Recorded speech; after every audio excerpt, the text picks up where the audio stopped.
In a remote stretch of the White Mountain Valley, where the wind whispered warnings through jagged cliffs and the birds had fallen silent, Silas McAllister, a solitary rancher, sensed that something was terribly wrong.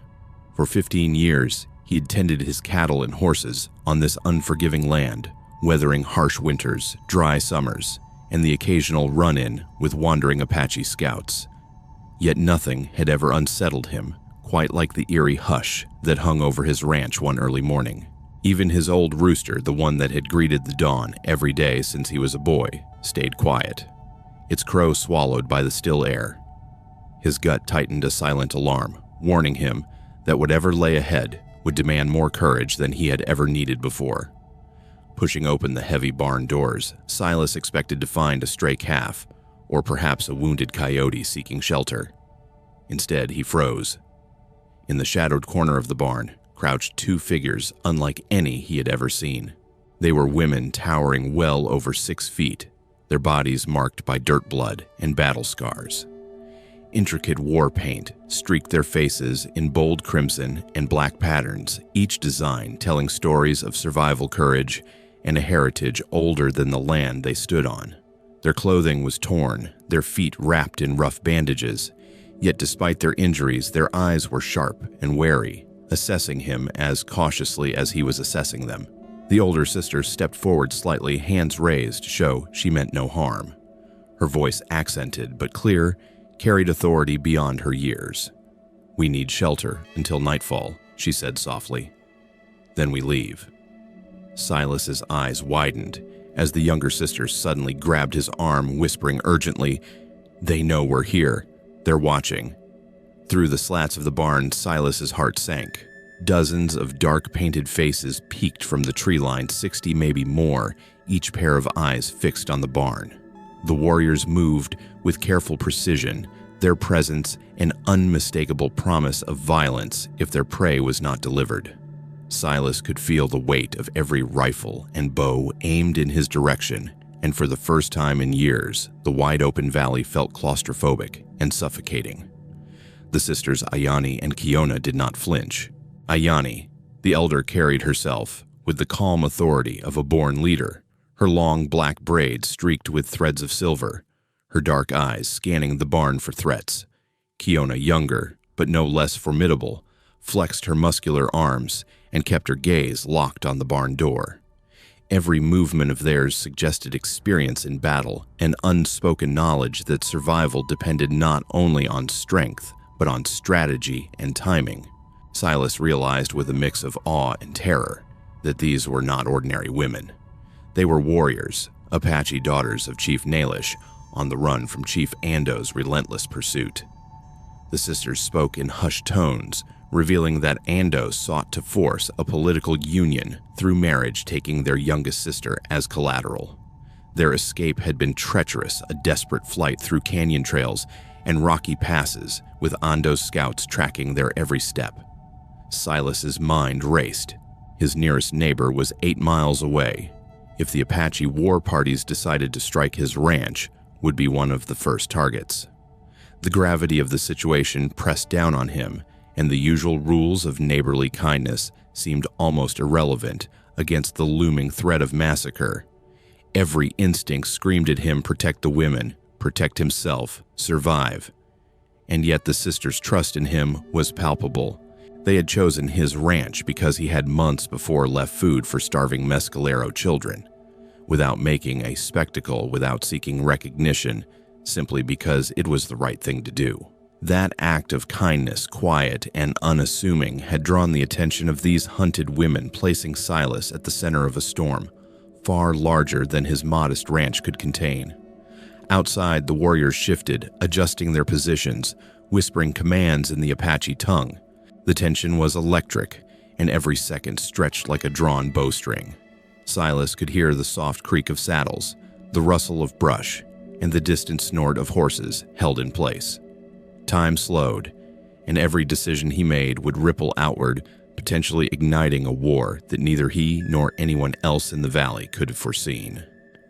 The White Mountain Valley, with all its beauty and danger, had become a stage for a confrontation where courage, loyalty, and the thin line between life and death would define the day.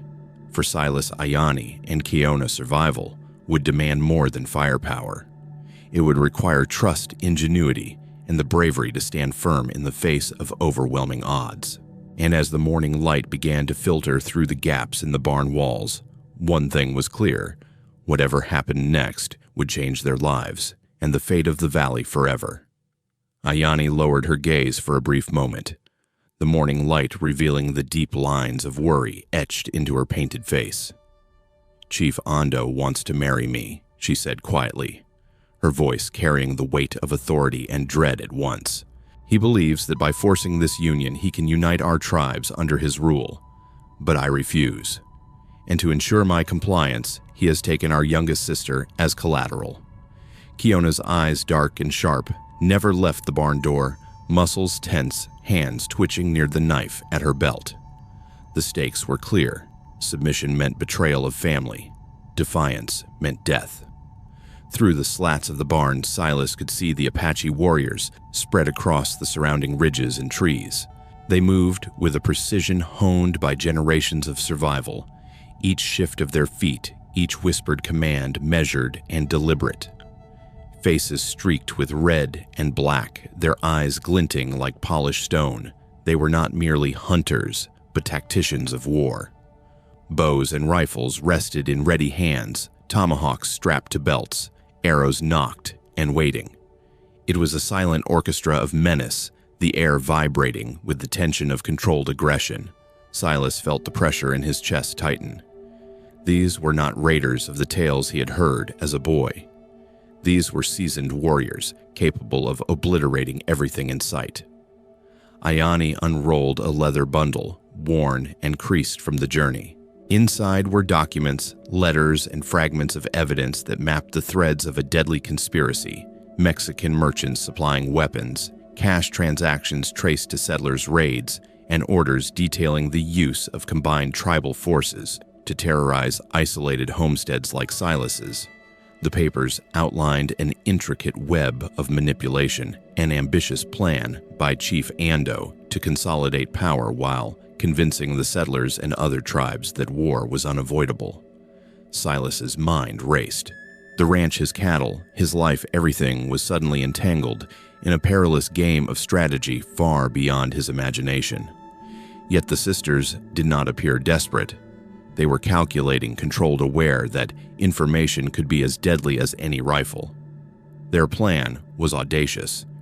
They would let Silas appear to capture them, presenting the illusion of compliance to Ando while keeping the real leverage hidden. "You must understand," Ayani said softly, turning to Silas. "They believe we are cornered. They think our spirits are broken. But the truth is, in these documents, they will see us as pawns. But we hold the real power if we act with patience and cunning." Kiona's nod was subtle, a silent confirmation of their shared strategy. The settlers' position was precarious. Silas could either help these women risking the wrath of Ando's warriors, or retreat into self-preservation, possibly condemning the sisters and igniting the war that hung over the valley like a storm cloud. Every instinct told him to grab his rifle and hide, but his conscience reminded him of the quiet act of kindness that had brought these sisters to trust him. Now his decision carried consequences far beyond the walls of his barn. Outside, the warriors adjusted their positions. The subtle shift of leather, the soft whistle through the trees, the muffled thud of hooves, each signal carried meaning. Ayani and Kiona studied these movements, reading intentions in the smallest gestures. With every passing moment, the tension heightened. The boundary between life and death narrowed to a breath. Silas watched riveted as the sisters executed their deception with perfect timing. Kiona allowed herself to be tied. Ayani feigned fear, and the illusion of capture was complete. Their strategy relied not on a single act of violence, but on a combination of intelligence, courage, and psychological warfare, a dance with death played by warriors who knew the value of patience and intellect. In that tense morning light, the barn had transformed into a battlefield of mind and heart, rather than mere steel and gunpowder. Silas, Ayani, and Kiona stood at the center, not only fighting for survival, but navigating a conspiracy whose consequences could reshape the entire valley. Every heartbeat, every whispered word, every measured breath mattered. The choices made in that barn would ripple outward, threatening war or offering the fragile possibility of justice and honor in a land long defined by both. The morning light filtered through the barn's weathered slats, falling across the faces of Ayani and Kiona. Their eyes were calm, yet sharp, betraying a certainty that Silas could not yet grasp. The documents they carried, wrapped carefully in oilskin, were more than mere papers. They were proof of Ando's machinations, evidence of weapons deals with Mexican traders, and plans to strike settlers' homesteads. In the hands of the wrong person, they could ignite war across the valley. In the hands of the right one, they could force negotiations and prevent countless deaths. Ayani's gaze met Silas's, measuring his understanding. "You see, Silas," she said, her voice low but steady. "These papers are not just leverage. They are truth. They can stop Ando before blood is spilled unnecessarily, but only if we use them wisely." Silas swallowed hard, the weight of his role settling on his shoulders. Until that moment, he had been merely a rancher, a man trying to keep cattle alive and survive the hardships of the White Mountain. Now he realized that every decision he made in the next minutes would ripple far beyond his land. He was not just a bystander. He was the linchpin in a dangerous game. Then came the revelation that turned the situation on its head. Silas was not an ordinary settler. Whispers of recognition ran through the sisters' minds, and Kiona finally spoke, her tone careful. "They do not know you yet, but your bloodline carries influence far beyond this valley." Silas's eyes widened. His connection to Governor Robert Washington, the uncle he had believed long dead, was a secret known only to a few. Suddenly, the stakes had multiplied. If Ando realized this, every move, every threat, every whispered command would have to be reconsidered. The balance of power shifted overnight. Ando stepped into the barn, his presence commanding the room like a storm ready to break. His painted face was carved with black and red lines of authority and past victories. "These women speak truth," he asked, his voice steady but tinged with suspicion. Ayani's lips curved into a subtle smile, not of arrogance, but of strategy. "Yes," she replied, "and these documents are the proof. They expose your plans, your weapons deals, and the raids you have orchestrated." The tension in the air thickened. Every gesture, every eye movement became a calculated move in a silent chess game. Silas could feel it, the sharp pulse of intelligence at play. The Apache sisters, even bound and appearing submissive, commanded the narrative, shifting the attention and uncertainty onto Ando. Every glance and motion conveyed confidence, and unspoken threats. One wrong decision could expose him to political ruin, but a misstep from them could bring death. Silas realized he could no longer act merely as a bystander. He stepped forward carefully, his voice steady, though his heart pounded. "These documents are legitimate. And if you continue on this path, the consequences will reach beyond this valley, beyond any single tribe or rancher. The truth will not be hidden. Every word was deliberate, each syllable a move in the delicate negotiation, carrying weight he never knew he possessed." Ayani and Kiona's plan unfolded flawlessly. By presenting themselves as captives, while subtly controlling the flow of information, they forced Ando to consider negotiation over immediate aggression. Each tactical pause, each carefully placed piece of evidence worked to shift the power dynamic in their favor. The sisters' courage and intellect turned a desperate situation into leverage, a chance to save lives and impose order where chaos had threatened to reign. Silas watched, caught between awe and anxiety, as the warrior sisters played their moves with precision. He could feel the valley around them, holding its breath. The wind through the cliffs, the shadows of the surrounding ridges, even the distant rustle of horses, all seemed to lean in closer, as if waiting for the next decisive action. Every whisper, every shift of a hand, every glance could mean survival or catastrophe. The barn had become a theater of intellect, strategy, and bravery, where strength alone could not prevail, only wisdom, patience, and courage. By the time the first words of negotiation left Ayani's lips, it was clear to Silas that the tide had turned. The women had seized control not through force of arms, but through understanding the minds and motives of their adversaries. The valley, once a place of looming violence, now held a glimmer of hope, a precarious chance to reshape fate through intelligence and moral courage rather than bullets and bloodshed. The tension that had gripped the barn for hours began to shift with the distant sound of hooves.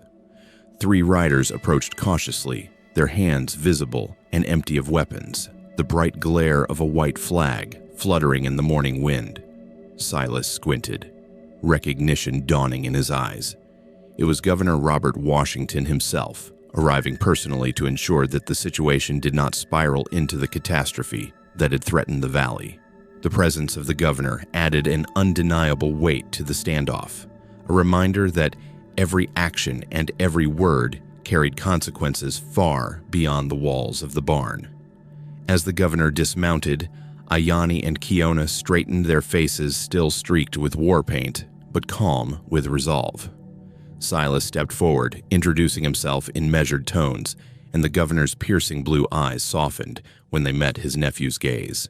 In that moment, alliances shifted not by force of arms, but by recognition of shared responsibility and trust. The documents the sisters carried were laid on the barn floor, and the truth of Ondo's machinations, plans for weaponized raids, political manipulation, and forced territorial domination could no longer be ignored.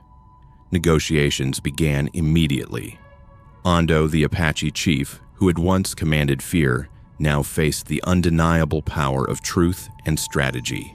With the governor mediating, he had to consider the long-term welfare of his people weighed against the consequences of rebellion or aggression. The discussions were tense, each side cautiously measuring words, tone, and gesture, but guided by the awareness that escalation would serve no one. Slowly, the outlines of a new agreement emerged. The Apache lands would be recognized. Mineral rights and profits from mining operations would be shared fairly, and any previous schemes for forced raids or territorial conquest were officially nullified. The outcome brought relief and hope, but it also demanded vigilance. The 60 warriors who had once surrounded Silas's ranch in preparation for battle now assumed a new role, guardians of the peace, ensuring the terms of the treaty were honored and that conflicts were resolved without bloodshed. Ayani and Kiona, once fugitives in flight, took the lead in building a trading post, connecting Apache artisans and craftspeople with settler markets. Their vision was not only for prosperity but for enduring trust and cooperation between communities long divided by fear and misunderstanding. Silas, too, found his place transformed. The rancher, who had once only worried about the survival of his livestock, now became an essential liaison, helping maintain communication and ensuring that the treaty was upheld. His experience, courage, and insight qualities recognized by the governor cemented his role as a bridge between worlds, proving that leadership often arises in unexpected ways, especially when integrity and moral courage guide action. The valley itself seemed to breathe easier.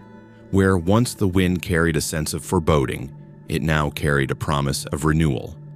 The story of survival, intelligence, and calculated bravery had reshaped the landscape both physically and socially. The lessons were clear. Courage alone was not enough. Wisdom, patience, and cooperation were equally vital.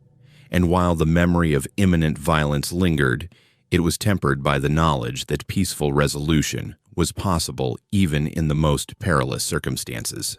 For the audience, particularly men over 45 who have known the weight of responsibility in family business or community, the lesson resonates beyond the frontier. True courage often means choosing dialogue over confrontation, using intellect and empathy to navigate conflict, and recognizing that the highest stakes can be managed without surrendering principles.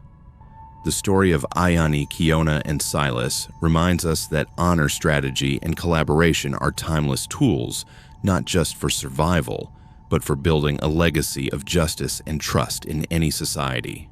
As the first light of dawn crept over the White Mountain Valley, the landscape seemed to glow with a newfound promise. Ayani and Kiona stood at the edge of their newly established trading post, their faces still streaked with remnants of war paint, but softened by the hope and determination in their eyes. Silas McAllister, once a simple rancher, now moved among them as an ally and mediator, guiding settlers and Apache alike in a fragile yet burgeoning harmony. The valley, which had only hours before been a stage for potential slaughter, now symbolized reconciliation, foresight, and the enduring power of courage. The events that had unfolded were not merely about survival. They were about making choices that defined honor, justice, and responsibility. Ayani and Kiona had risked their lives relying on their intellect, intuition, and the strength of their convictions rather than brute force alone. Through their actions, they demonstrated that timely information and strategic thinking could avert disaster and reshape destinies. Silas, by trusting them and embracing his unexpected role, had further proven that even an ordinary man could wield extraordinary influence when guided by integrity and moral clarity. From the chaos of betrayal and conspiracy emerged lessons that resonate far beyond the frontier. Courage is not just a measure of strength, but of character, strategic collaboration, patience, and the willingness to act ethically even when fear and uncertainty press hardest, can achieve results that violence alone never could.